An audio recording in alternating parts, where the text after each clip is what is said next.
Hello, I'm Hal Lublin. And I'm Mark Gagliardi. Since the dawn of humanity, one issue has gone unsettled. With the fate of the world in the balance, we're here to settle, once and for all. Best Scrooge. That's right. Don't worry, everyone. We got this. Podcast should have a theme song. Podcast should not have a theme song. Yes, they should. No, they shouldn't. They sound good. Yeah, but people are just going to skip past it. You know what? You're right. We got this. You, Hal Lublin, will be visited by one guest. One guest? Can't we do it all in one night? Right. We'll do it in one morning, one Sunday morning, now that we're all here. Hi, Hal. Hi. What was that? I don't know. Hi, that was Hal. just, how are you doing today? That's how I get out of bits, is I just become Jerry Lewis for a second. Yeah. I'm just excited, pleased as punch, that we're covering this topic. I love A Christmas Carol. I'm a huge fan. I've always been a huge fan. Mm-hmm. And we have a fantastic guest. One of our dear friends, James Urbaniak, is back on the show. What's up, James? Mark. What? I wear the chain knife. Hi, guys. Just getting in. Is this the guest that was foretold to me? That's right. Hi, thank you for having me on this very special Christmas episode. I'm delighted. Long overdue. Thank you. Long overdue. Look, in addition to being a great friend, what I love about any time that we spend together is invariably we talk about actors and acting because it's something that we all share in common. In a deep dive kind of way, quite often. Super deep dive. So this feels like one of those roles that actors want to take on. We often have these conversations in bars, and right now we are presumably sober, but I think it'll still have the same energy. I'm high on life. This is not coffee. This does feel like one of those sit around and let's talk about acting characters. And this is a character that I use a lot of time when discussing point of view, because it's such a specific version of that. Because, you know, when actors are like, well, I don't know if I necessarily understand the idea of what point of view of a character means. You know, if you're saying the lines, that's the point of view. Every Scrooge is saying the exact same thing. Right? You've got pretty much the same lines, but the point of view of the act that the actor brings to the character, I think, is so well defined by this specific character because there are so many different ways to do it. And we'll discuss that because we're talking about that very topic today. I also think it's interesting. You talk about point of view, and for me, it's about interpretation because the character it's pretty clear. You literally walk through the history of this guy who's been let down again and again. So this hurt just snowballs inside of him. And then it's how that's expressed out, whether it's just like a seething rage or just a weary kind of anger. Like it's sort of undeniable who the character is, right? So it's just how we're interpreting the way that passed and what it means to be a bitter, hurt person that the present day Scrooge is. Another thing that's interesting is that the characterization is completely married to the style of the production, the direction, the writing, what the production overall is trying to do. So, and that factors into these performances as well. And sometimes it's sort of out of the actor's hands because every actor in every production is playing that production style, what that production is trying to lead with. Sometimes they lead with the comedy, sometimes they lead with the drama. And so that's another factor that's interesting in this, for this tribunal, the Scrooge tribunal. That's right. So then what are you looking for, James? What to you, understanding the style is going to be different, and also like right down to the version from 1938 is going to be drastically different than something you film in 2021, just because the way that we act on film has changed. That's true. I mean, part of what I think is important for me is it is Dickens, and I think there does have to be a certain theatrical energy.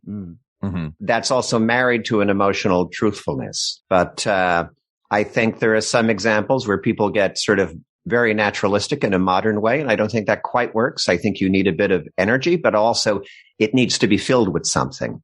So I'd say it's just overall, and then for Scrooge, it's overall hitting all the emotions, the early nastiness, and then the sort of amazement at what's happening to him, his fear and befuddlement, and then his joy. It's a lot. You got to bring a lot to the table when you're playing this part. Haven't you guys seen the play yet that's happening in LA right now? Bradley Whitford is playing Scrooge on stage right now at the Amundsen in LA. Is it a one-man or a fascinated to go see it. No, it's the one that won. It's the production that won all the Tonys last year. Oh, right. Or this past year. Bradley Whitford. Yeah. I'm excited. And then there's the weird Guy Pearce version that came out last year. I watched the first episode and then I kind of fast forwarded it. So I assume that is not going on the list. So this is exactly what I'm talking about. Intense. Yeah. Guy Pearce. Well, I don't know if oof meant you didn't like it or oof just meant it was a lot to take in.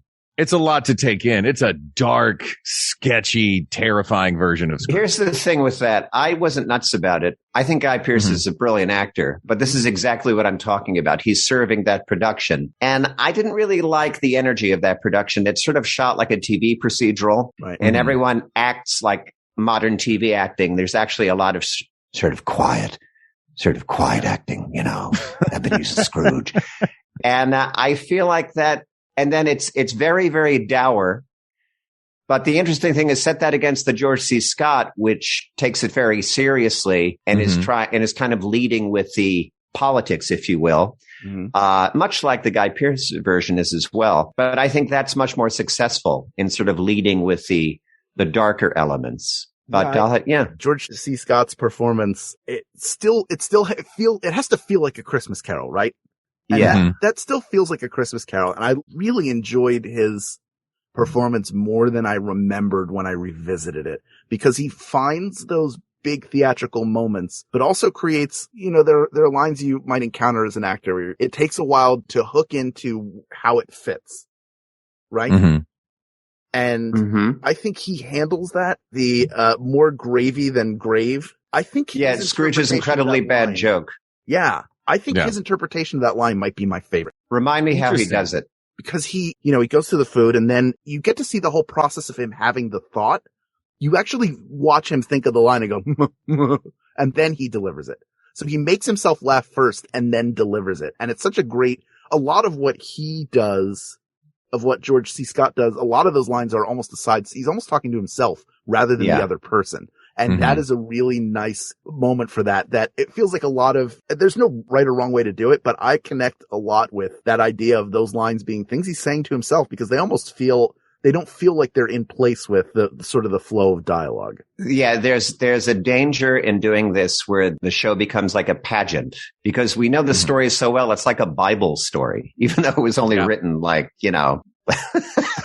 the late 50 years ago. Yeah, I mean, which is not that long ago, really. No, but it's not Bible long ago. No, it's exactly, but it feels like that. So every time one of these actors delivers one of these lines, and almost every production uses a lot of the dialogue straight from the book, from the story, you're just looking for someone to make it fresh. And Scott definitely does that. He finds a new way and he makes it fresh. And in a way, he's kind of a perfect actor for that, because he has an innate theatricality. He always has. Well, he's just got that bravado. He's got that bravado, and his is, I think, the steeliest Scrooge. In fact, I think there's he's playing British Scrooge, but he has an American energy, which I think is actually good. He has a Ebenezer Patton. He's sort of like the ballsiest Scrooge. He's like the biggest hard ass. Sometimes they're a little more fumfering or mumbly. And he kind of comes off as like a corporate raider who suddenly has this awakening. But he's great. No question. It seemed to me like, and this goes back to the point of view thing. I think a lot of the Scrooges, one thing that George C. Scott does really well, I look at like him against Alistair Sim, who I think Alistair Sim is brilliant. And I think we might behoove ourselves to actually make a short list to really dig in and start talking about these guys. But a thing that, going back to POV, it seems like George C. Scott's version of Scrooge wants you to know that he is in charge. That is what his Scrooge wants, is to be the boss. Whereas I feel like Alistair Sim's Scrooge wants to be left alone. Yeah, exactly. So everything kind of comes through that filter. George C. Scott's, even his little like scoffing joke to Marley is to put Marley in his place in that moment. It's, I'm the one in charge here. And when he's with Fred and with Bob at the beginning, even with the ghosts, he seems to be trying to assert himself. That makes sense? Absolutely. That's very astute. And that's where the interpretation comes in, right? So if you're hurt your entire life in these inflection points, do you all of a sudden become about control because there are so many things that have been out of your control that now you're going to try to control everything? Or do you just want the world to, like, I've had the crap beat out of me enough. I just want to be left alone. I have enough money. I don't care about anybody else, because if you get close to somebody, you're just going to get hurt. Yeah. Yeah, it's funny that we don't really see that, the path that gets him there, but we see the result of that. You know what I mean? We don't see much of his calcifying happen. We see a little bit of it happen with his fiance at the beginning, during the Ghost of Christmas Past, but all of that later, we don't see his later adulthood of him just going from bad to worse. We see him going from good to bad. Another thing that I think is interesting is that Mr. Finney, who's also great in the musical. Oh, yeah. Because he's only in his 30s when he played it. So he's wearing old man makeup. So he's one of the few actors who actually plays young adult Scrooge. Usually they have an older actor and they cast a young man as young Scrooge. And again, because that's the nature of that production, he then has the advantage of a little more roundedness of character. Because I think what he does as young Scrooge is particularly compelling and kind of tells us a lot about him. And because it's the same actor, there's a power to that. Yeah. His young Scrooge is kind of shy. You can sort of see where, to use your word, where he calcified, where these sort of his shyness and his concern about money is sort of calcified and turned him into who he is. So I think Finney has a big advantage because he gets to play the young version. So we see this one guy playing all the facets of this character. Usually they just cast a guy who kind of looks like the Scrooge. Right. Yeah. but doesn't quite land just by nature of having another guy walk in at the movie. Doesn't necessarily land in the same way, you know? Yeah. How do you feel? I know how Mark feels. I know how I feel, but I assume you've seen a Muppet Christmas Carol maybe before even the run up to this. Well, as you know, I am not a millennial, so I did not grow up with it. Correct. But I saw it for the first time a couple of days ago. What did you think of that? Because just to throw my 2 cents in, I think Michael Caine does a really good performing with the Muppets is an art in and of itself. That I Absolutely. Think he pulls off really well by never breaking that reality, but he's also like headlong into this character of Scrooge. So he's not playing him for laughs. He's playing him as if he's in almost any other version you could think of. I totally agree. And he plays him, he plays it straight and he plays it in a kind of simply, which is sort of the way to do it. You know, he doesn't Muppet it up. He's not acting like he's in a sketch on the Muppet Show. Right. He's doing a very filmic performance too. That might let Michael Caine come through in that, because when I watched, my thought was of all the Scrooges, because, there's so many similarities. We're trying to find these differences between them. I think one thing, and it could be that he's playing it that simply is the reason that this happened, because I know and love Michael Caine from movies, is I feel like Scrooge, his version of Scrooge, you can actually see the nugget that becomes the ending Scrooge. At the beginning. You know what I mean? Like you were mentioning before, how his Scrooge doesn't seem, of course he seems mean, but there's also a little bit of hurt in there. Yeah, he's steeled by it. Like you see how easily he weeps at other things, because that, and if there's a little bit of control in that, right? Like if I just get angry instead, then I don't have to be hurt. So I'm going to emotionally, I'm more about emotional control than the actual control. Yes. And that's a very canny way to play it too, because that's a very unique production, because he's literally acting with puppets. So the whole, so it's basically a panto, an old style British pantomime, which is going to lead with the comedy and these big characters. And then he comes in, he has the advantage of, first of all, being Michael Caine. So as soon as he appears on screen, the audience has an emotion. Here's our old friend Michael Caine. And then he basically does a very filmic, underplayed performance, but it works because like I said earlier, you still need a kind of Dickensian theatricality, I feel. Yeah. And he sort of has that, but he tends to do a more, what we'd think of a modern film performance, but it totally works because it's a balance, because he's acting with these puppets and it really works. Like he really lands it.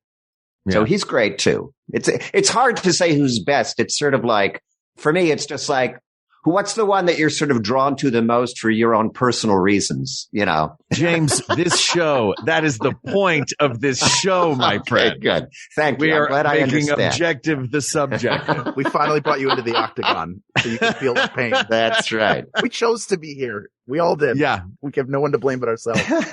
You mentioned the underplaying of the Michael Caine interpretation. Now I want to go to the full Dickensian, over the top, giant performance from substitute Scrooge, Reginald Owen, who I love this performance. Love this it. is Reginald Owen Scrooge is the one I grew up on.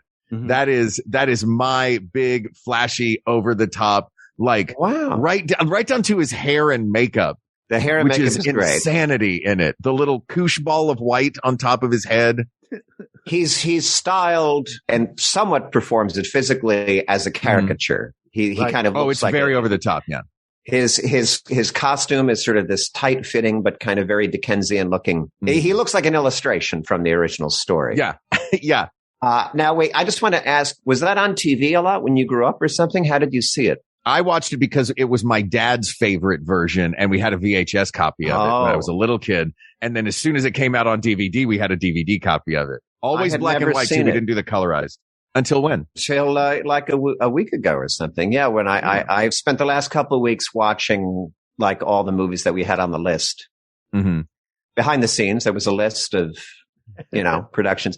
And I love him. Scrooges. But the other thing about him is he actually plays it very directly and kind of simply. I think he's almost across the decades. I think Michael Caine is sort of still in his tradition, where he's very funny, but he plays the humor.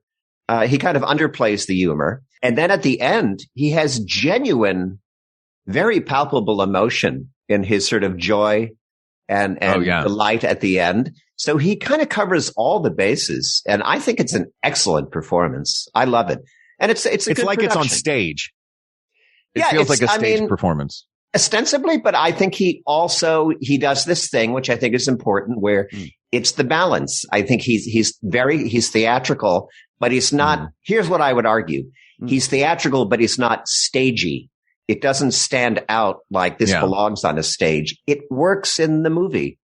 And he's a very smart actor, and part of it is geared towards the camera. He doesn't overplay it.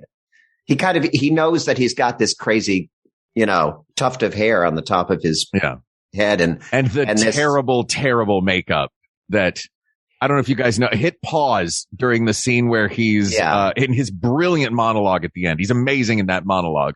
But it is hard not to look at the jowls that are falling off his face if you watch it. Well, I looked it up, and he's like in his 50s when he shot it. So he's not super young, but he's not super old either. And then making him look older, that he's supposed to be like in his 70s or whatever. Yeah. Right. But I think I'm glad you brought that up because I got to say, I've been drifting towards him as one of my faverites. With all due respect to these other brilliant actors. Now, I got to say, Mr. Magoo is also excellent. Yeah. Sure. Mr. Magoo is great. Scrooge McDuck was great. Scrooge McDuck is good. And Mr. Magoo is the one that I watched a lot in my childhood and loved. Mm-hmm. It's got a great score. I think of the musical ones, it has the best score, I would argue, by Julie Stein and Bob Merrill, who wrote Funny Girl. The songs are killer. And you can tell that the people making that production are taking it very seriously. I know Magoo is not going to win Best Scrooge, but Magoo's qualities totally work for Scrooge. It's a really good Scrooge. Yeah. Also, the great thing about that is it begins with an ode to Broadway. There's a framing device where Mr. Magoo himself is playing Scrooge on Broadway. And that's the framing device of the show. So I guess just so people in 1962 wouldn't be confused. They go, why are they calling him Scrooge? It's clearly Mr. Magoo. Yeah. So they have a big number in the beginning that has nothing to do with the Christmas Carol or Christmas, where they're like, we're going to Broadway, da da da da. And we see Mr. Magoo runs into the theater. He's late. He gets into his costume really quick, and then the play begins. And every time there's an act break, we see an audience applauding. It's fantastic. I kind of feel like every production should have done that. Albert Finney should just be a play. Here's Albert Finney. Yeah. Hooray for movies. We're doing a Scrooge. Rich Little is W.C. Fields. Yeah. W.C. Fields is on Broadway as Scrooge. I have a vague memory of Rich Little's special where he does celebrity impressions. It's very strange. Richard Nixon is Marley, and instead of the chains, it's the missing tapes are what's draped over him. Of course it is. I have a friend who I have a friend who saw Rich Little do a live performance in the 90s and saw him come out of the stage door at the end with wearing a members only jacket that had a mustard stain on it. So when somebody mentions Rich Little, all I think of is a sad Rich Little That's with beautiful. a mustard-stained jacket. After a show that in my mind was only my friend who told the story and one other person who was either asleep or unwrapping candy the whole time. Is it specifically mustard that if you have mustard on your jacket, then you automatically live with Milhouse's dad in Bachelor Arms apartments? Yes. It's a blot of mustard. Must be A crumb of, my memory crumb is of cheese? No. members only jackets tended to be mustard colored, or at least in that area. Yeah, sort or, of yellowish. Or it could be like a gray, like tan, a gray or a tan. I imagine it being whatever color most sets off the mustard stain, which would probably. I think this is a great. I think what happened is before the show, he grabbed a hot dog from a street vendor, and a little dribbled on, and I mean, to me, that's the life. Hot dog from a street theater, vendor. baby. That's theater. Go do your one man show, get applause, then leave. And notice it when you get home. Yeah, it's fantastic. I imagine he got the hot dog and when he went to take a bite, the hot dog shot out the far end and just mustard squirted onto his jacket. Yeah. Went, great. And then it started raining just on him. But maybe I'm wrong. God. I hope it's your thing, James, because it's a lot nicer. Behind the laughter. Rich Little, behind the laughter. And we have to take a quick break in just a second. But before we do that, I want to see if we can make our list. And then when we come back, we'll talk about the contenders on this list and we'll see if we can narrow it down to, yes, James, objectively choosing a very subjective thing. Yes. If we had to make a top, let's say 5 with some room for a couple others if they show up on the list. Okay. We've talked about a few of them. There's at least one big one we haven't talked about. Jim Carrey. Jim Carrey. Oh my God. That's a whole other episode. Yeah. I think I just watched that. Say, Gary Oldman is my He's favorite not terrible. Marley. Gary Oldman is my favorite Marley, 100%. And Molly Quinn of this show is my favorite of the Cratchit kids. That's right. By the way, sidebar, I know we're about to break, but my favorite Marley is Michael Horden from the Sim version. Okay. But I'll get into that later. Yeah. But you want to make the list? So I would say... Let's make the list. Can we start chronologically and consider, like Reginald Owen, I think should be on there. I think we should go chronologically. Sounds good. Reginald Owen. I think definitely Alistair Sim. Alistair Sim is a very ubiquitous one. It may not be in order, but the aforementioned George C. Scott, I think, should be there. Mm-hmm. Yes. I think Albert Finney. I 100% believe Mr. Finney should be on there. Mm-hmm. And then we have we haven't mentioned Mr. Patrick Stewart. Sure. Yeah. Which I'm just throwing that out there for your reaction. We'll talk about him after the break. So I think he should be on the list to talk about. We'll put him on I think that's sort of a good list. Is there anyone else? And Michael Caine. Oh, and Michael Caine. I think we should put Michael Caine on there. Hello. My name. Kelsey Grammer, Scrooge. not bad in the musical version. The music's great. It's the Alan Menken music. Kelsey Grammer's, I feel like Kelsey Grammer is a little indicating in that production and doesn't quite dredge up the emotion. He has the razzle dazzle, but I feel like the emotions aren't quite summoned up. He's never been the same since he fell off the stage at that Disney presentation. That's right. In our home, the Hyperion Theater. Oh, dear God. Oh, dear God. Oh. All right. So we have our 6. Reginald Owen, Alistair Sim, George C. Scott, Albert Finney, Patrick Stewart, and Michael Caine. We will be right back. Oh, can I just say, can we consider Bill Murray? Because I know he's not literally Scrooge, but I feel like he does hit all the buttons that we're talking about. And maybe we can doodle him in the margins. Yes. I think that's great. Okay. All right. We will hear now from some of the great products that sponsor this show. To them, we say thank you. And to you, we say we will be right back. Did you ever pull into the driveway after a trip to the grocery store only to realize that you forgot the one key ingredient for dinner?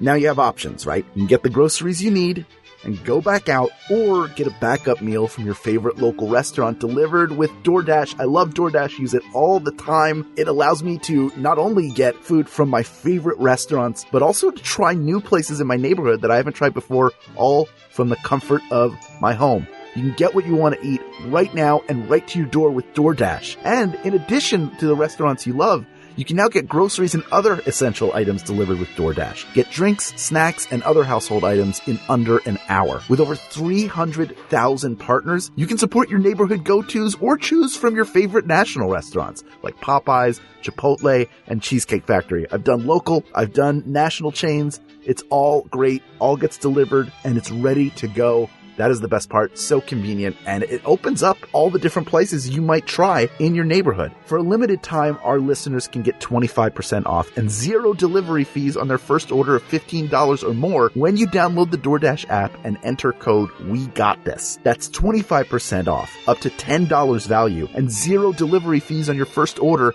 when you download the DoorDash app in the App Store and enter the code WeGotThis. Don't forget, that's code WeGotThis for 25% off your first order with DoorDash. Subject to change, terms apply. This podcast is sponsored by BetterHelp Online Therapy. It doesn't matter who you are or what you have, life can be stressful. We've all been going through it this year. I know I've been going through it. I've had financial changes, life changes, relationship changes, and I am trying to navigate it. I just started personally with BetterHelp like a month ago, and I love it. It is my first experience with therapy. Shout out to my therapist. They are amazing. Just had a conversation today and it always brightens my day. Okay, you may not be feeling like down and out or completely depressed or like you're at a total loss, but even if it's just that your stress is high and you could probably use the chance to unload it, get it out, talk to someone who's completely unbiased about your life, someone who isn't going to judge you or take sides on anything, and you will be surprised how much it can help. It really is true. BetterHelp is customized online therapy that offers video, phone, and even live chat sessions with your therapist, and it can be more affordable than in-person therapy. See if it's for you. This podcast is sponsored by BetterHelp, and We Got This listeners get 10% off their first month at BetterHelp.com/WeGotThis. Have your first session in under 48 hours at BetterHelp.com/WeGotThis. And we're back. All right, we've got our list, fellas. How do you want to approach this? Wow. You tell me. It's your show. Hal, do you want to talk about the individual performances? Do you want to talk about different elements of the performance and then see if there's an MVP for some of the, like, you want to talk about the opening scene? Who's got the best version of the angry opening Scrooge scene? Who's got the best version of the closer? The moment with Marley or the moment with Christmas Future? What do you think? I think we may already know the short list off of that 5. There's 6. Actually 7 with Bill Murray. We included Bill Murray. Okay, well, let's touch on the ones we haven't touched on. Yeah, let's touch on them. So we have Mr. Patrick Stewart, who definitely brings the old theatricality to it, which I feel is an essential ingredient, which has to be balanced. But it still feels somehow understated in his version to me. Yes, and he, of course, famously has done a one-man show for years, and I believe he had done the one-man show before that production. So, he's been deep inside that character. And as you know, if you're deep inside a character, you've done it, play for a long time, you can throw it away in a powerful way. Meaning you can underplay it because the emotions are still there. And I feel he really delivers the emotions at the end of the movie too. So I think he's also the first completely bald Scrooge. Just want to point that out. Yeah. Doesn't wear a hairpiece. They didn't put the little tuft on top of his head like they did for Reginald Owen. No tuft. No tuft. He does look like Mickey from Rocky when he sleeps. He puts on that. You're going to go to sleep now, Scrooge. You're going to hit that pillow so hard. But I do, and I feel that Patrick Stewart has a very strong inner life in that performance, and that his theatricality and sometimes Patrick Stewart seems a little too theatrical in other things. But in this, I think he's just right. He's got a Shakespearean background. But I got to say, I'm not as, it's just that ineffable thing where I'm not as drawn to his performance. So I wouldn't necessarily, if we're narrowing down, I'd say maybe we have to sacrifice Captain Picard. I feel the same way. I think he's very good. I think some of these other guys are more iconically Scrooge. Yeah. And now Mr. Bill Murray, I think, is actually great in that movie. If you think about all the elements we're talking about, it's kind of fun because his 80s Bill Murray persona is a scoundrel, a rogue. In this case, he's just pushing it even further. So he's a complete malevolent soul. Yeah. And then he's genuinely emotional at the end in, I think, a very moving way. I think he really... That monologue. Oh. It's great. It's really beautiful. And so he hits all the beats. He's playing a guy who is aware of the story A Christmas Carol and is producing a production of it and then goes through the same experience. But I think he's really good. I don't know. I don't know that he could win because he's literally not playing Ebenezer Scrooge. So that's just the nature of the contest. I wanted to give him credit. As we vote him off the island, I want to give him credit for hitting all the beats. Yeah. And I mean, we all know he's a world-class performer. So, but he really delivers in that movie. That movie could have been much more superficial, but he really brings heart to it. And it's, so hats off to Bill Murray, but I think maybe he gets voted off Scrooge Island as well, just because. Yeah. All right. I agree. All right. This is not as hard as it felt because I love all now these there are 5. and then there were 5. I feel like now we're just into elimination mode. Who else? Is there something we haven't touched on? We haven't talked at all about one of the big guns, really, and that's Alistair Sim. Alistair Sim. Okay. I think. What did you guys think of Alistair Sim's version? I think it's great. I think it's one of the best directed productions overall. Yeah. And he lands essentially as a comic actor, but he has an almost demonic energy where Alistair Sim he's got this incredible face and he just looks like he'd be capable of some very bad things. Yeah. So I buy. Got the giant teeth. Yeah. He has a demonic quality in a way. Yeah. So I buy the malevolence but he's like a very electric, kinetic performer. Watching it again, I realized he reminds me a little of Christopher Lloyd. It just in sort of in his energy and his sort of his kind of demonic electricity. And it's interesting that you mentioned that it's kinetic because when I watched it, it felt to me like his Scrooge felt like I'd said before with the whole point of view thing or the interpretation being, I just want to be left alone versus George C. Scott's, I want to be in charge. His, I just want to be left alone feels almost like Bruce Banner. Like it's, look, just everybody leave me the hell alone. You don't want me to get angry. You won't like what I am like once I'm angry. Especially even the scene that they made up at the very top of the movie where he has a moment with a creditor of his. He says he can't pay him and he says, why should your problem suddenly become my problem? He has a look of like, I might cane you to death on these steps. Yes. And there's a compressed energy. And then I think he is the best Happy Scrooge where his Happy Scrooge is so good. Yes. His Happy Scrooge is incredible. It's this release and it's also really funny, but also it's very tied to the emotion. Like I would argue that our beloved Kelsey Grammer is sort of showing a happy man, whereas Sim literally is a happy man who's actually bordering on insanity. Yes, but that ties into his Happy Scrooge. And there are a lot of great performances and there aren't any bad ones on this short list. His to me feels the most earned because it's just a reverse of the energy he has when he's in his most tortured state. Yeah. High energy then. That's right. So him jumping around and scaring the scullery maid or whatever it is. He slides down the banister. Yeah.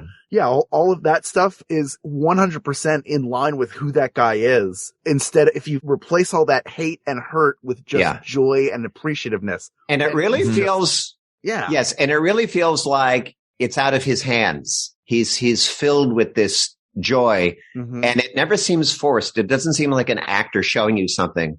It's big and theatrical, but it really feels like a guy who can't help himself. And it's really quite glorious. Yeah. And also really funny. Yes. It's so fun. And he's got that scene sitting on the stairs with his maid. Is that's the Alistair Sim version that I'm thinking of? Where she starts screaming because he does the headstand in the chair. Yeah, that's a great moment where he kind of tries to calmly explain what's going on. And then he can't help himself and he messes his hair up to act crazy. Like he starts getting into pranking, It's so fun. Yeah, it's a really good, that's a great beat where he sits on the stairs. Like, no, it's okay. You have to understand. And then he can't help himself and he makes a crazy face. Like it's deliberately. And then she gets freaked out and runs away. Yeah. He's such a great bridge. I like him as a bridge between the Reginald Owen version and practically any version that came after. The subtler. It feels like he gave a permission to be manic that I don't know that it became a blueprint, but it became just a permission that every actor can go to. And they all do it in their own way, which is great, but his makes the most sense because it comes out of who he is. By the way, can I just do a very quick sidebar and just praise Michael Hordon, who plays Marley in that production, who does a 19th century thing where he's moaning, Scrooge, but he really seems like a guy who's trapped, whose energy is not his own. And he makes Marley incredibly specific and actually quite haunting. And he basically utilizes the vocabulary of sort of a dated style of 19th century acting very deliberately and basically makes it like, this is the way this guy speaks. This guy is just in constant torment. And it goes beyond being a parody of an acting style to a very specific character choice. And I think he's my favorite Marley. No relation to my favorite Martian, by the way. That's fair. which is I love throw that out. While we're throwing out shout outs to Marley's, I want to give it a shout out to one specific moment that Leo G. Carroll has in the original 1938. Yes. When, as he's leaving, he says, expect the first at 1, the second at 2, the third at 3. And Scrooge goes, can't I just have them all at once and be over with it? And Leo G. Carroll turns around and gives him the slowest B. Arthur double take. And it is, and then he turns right back. He's headed toward the window to leave, but he turns around, gives him a B. Arthur double take, and then goes to the window. And it is delightful. I love Leo G. Carroll. And Leo G. Carroll, of course, as you know, Hitchcock used him all the time, basically as the explainer. Like in North by Northwest, he's the head of the CIA. Well, we created this fictitious person. And Rebecca, he's the doctor who explains. And I realized that Marley is also basically an explainer. Yeah. So it's a classic Leo G. Carroll. Here is the plot of the story you are about to unfold. Yeah. Oh, and then we also have to give a shout out to Alec Guinness, who does a really delightful Marley in the Finney version, geared more comedically. Yeah. That scene, but beautiful. And he also has an incredible he's always a wonderfully physical actor. But he has a wonderful physical presence as Marley in that movie too. Yeah. Anyway, enough about Marley. Well, let's talk. So I guess we just need to start eliminating some of these. Is there anybody that we haven't Who's left? So who we have left is Reginald Owen, Alistair Sim, George C. Scott, Albert Finney, and Michael Caine. All right. Well, I would gently eliminate Michael Caine. I don't know, just because I don't know why. I just feel like he's great for all the reasons we said, but it's just the movie itself is so peculiar. Mm-hmm. Yeah. I mean, I love the movie, but yeah. I mean, argue with me. I'm not as drawn to his. So that's just me. You guys argue for or against. I can't argue against that. I actually agree. I don't think it's him as much as I love, I'm with you. I'm also with Mark, and then I love that version of it. It's an institutional issue. Not that it's a bad movie. It's just I'm not as drawn to him because of the circumstances of the movie that he's in. I don't know. Sure. He's also a very straightforward Scrooge, but his straightforward Scrooge exists because of the performances of these other Scrooges. Exactly. And because of who he's acting with in the film. Yeah. That's true. But if we're shining a light, if we're pinning him to the board like a butterfly, it's not as compelling or dimensional as Scrooge by our ruthless standards of this podcast. Right. Yeah. Yeah. Welcome to our world. Sorry, Michael. We love you though. Mark, you want to eliminate one now? Go ahead, yeah, this is tough. It is tough. I hate taking because all 4 of these are brilliant. Yeah, but one of them's going to hate you forever when you eliminate. One of them's going to hate me forever. Yeah. And you know what? Maybe he will never sign my album of his because I do own Albert Finney's album, which is a wonderful piece of Albert Finney just taking his journal and a bottle of bourbon to an orchestra in London and saying, set this to music and have me talk. It's an insane album and it's really, really fun. This is the first I've heard of it, but this is going to be my first Google after this podcast. It's just called Albert Finney's album. Incredible. And it's wonderful. I think his Scrooge is brilliant. I will say that. I think he got to play young Scrooge and older Scrooge. I think that his Scrooge is brilliant. It is a little bit of a caricature, but I think it has to be because he has to add the physical layer on top of him being a guy in his 30s, playing a guy in his 70s. Yeah. And it is a musical. So it's a bit more of an over the top performance of Scrooge. I'm only eliminating him because I think the other 3 just have an edge. I don't think there's anything wrong with his performance. Yes. And again, it has to do with the movie that he's in. It's not just him himself. That movie is leading with the comedy and he is giving a very fun comic performance. And then he has such an easy command as an actor. Yeah. And that's there. But yes, I would agree that sadly, this is a very sad episode. We have to sort of sadly send him adrift. Yeah. Al, what do you think? So we're down to Reginald Owen, Alistair Sim, and George C. Scott. Oh my God. This is very exciting. I know this is tough. This is a surprisingly easy cut for me. Although I love his performance and revisiting it was really nice because of the reasons I outlined earlier. I love the little moments he takes. I love the lines he turns into asides. That enough to make you think that he still might believe at certain points that it's still inside his own head. He's not 100% sure if this is a ghost or not, but he's scared enough to call for mercy. But I'm going to have to deduct points because there were a few moments where I heard the American accent come through. Oh, I heard it come through just a little bit. And it doesn't kill it, but it's enough that we have to give the edge to the two OGs. George C. Scott, I'm eliminating. Wow. I will accept that. And it goes without saying that he really makes it very fresh and he's emotionally, I also I agree with your decision. I also think his Americanism is actually an asset in a way. Sure. Like I talked about before, the kind of hard ass energy. There's something distinctly American about his take, but I don't think it works against the character. Also, that's a production that was produced in 1984. It's the Reagan-Thatcher era. And I think they're quite deliberately responding to the Finney version and going, okay, let's take this seriously again and lead with sort of the drama and the social issues, which it does very well without being boring like the Guy Pearce version. No disrespect to Guy Pearce, just the production. But I agree. I think we can set him off in the boat. That's my metaphor now. They're going off in a little rowboat, leaving Scrooge Island here. What do you think? Into the mist. Into the mist. Interesting that you mentioned that was of that era, Reagan-Thatcher era, because the scene with ignorance and want which is a very hard scene to pull off, by the way. Yeah, exactly. It's brutal in that version. Yeah. And that feels like a direct response to 100% capitalism not paying attention to the poor. No, but it is that scene is tough. It is the woke version. Yeah. It's the most woke version. It's really good. It's 100% good, but it doesn't lead with the comedy the way other ones do. Or it doesn't, there's not as much. Anyway, okay, so we just have these two, we have Mr. Owen and Mr. Sim. This is a tough one. Which one do you think, James? We will abide by your decision. This is very difficult. I gotta say, I love them both. I think they're both delightful. For some reason, I am just, the one I reflect on more is Mr. Owen. The OG, the original gangster. So that's your pick? My pick is Mr. Owen, but I love everything that Mr. Sim does. And this is just, again, purely subjective, but we've been over this many times during this episode. This is weird. But I defer to the hosts. Oh no, there's no deferring. We have been doing this round robin style. Yes. So it does all come down to your decision in this moment. But we will back you up. What are your feelings? I think it's a fine choice. I don't think we could have gone wrong with any of the last three. And I think he's brilliant to having the real live action film originator of the role as the greatest, that everybody else puts their own spin on the character, but that's really the iconic. If it hadn't been a great performance, what are the chances that would have been made again?